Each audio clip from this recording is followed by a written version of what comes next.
Hizi ni sifa za mwanamke ambaye atapata tabu kubeba ujauzito. Yani kubeba ujauzito kwake inakuwa ni kugusa tu, yani ukishiriki tendo, yani muda huo unashangaa kesho unaanza kutema mate.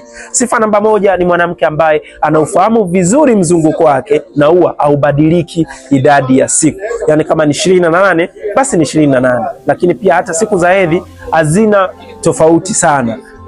Unabidi vizuri, damu iko vizuri, haitoki mabonge, natoka damu inayotakiwa. Huyu ni mwanamke ambaye atanasa ujauzito kirahisi. Lakini sifa namba 2, mwanamke ambaye hana historia kabisa ya maambukizi ya bakteria, au mwanamke ambaye akipata maambukizi ya bakteria anayatibia kwa tiba sahihi na yanaondoka mara moja kabla yajamletea madhara. Pia huyu ni mwanamke ambaye atanasa ujauzito vizuri tu bila shida yoyote. Lakini sifa ya 3 ni mwanamke ambaye hajawahi kabisa kutumia njia za uzazi wa mpango za kisasa, au alitumia kidogo na baada ya kutumia akafanya detoxification ya haraka sana kabla hazijamletea shida, kwa sababu hizi huwa zinavuruga homoni na kuleta matatizo katika mfumo wa uzazi. Na mwanamke huyu ni rahisi sana kubeba ujauzito kwa sababu mfumo wake wa uzazi uko safi kabisa. Na sifa ya mwisho ni mwanamke ambaye hana tatizo lolote la kiafya, tukimaanisha mwili mzima, tukimaanisha magonjwa kama ya kisukari, pressure na changamoto za shinikizo la damu. Huyu mwanamke hatapata shida yoyote katika kubeba ujauzito. Sasa jiulize, wewe una sifa zifuatazo nilizozitaja?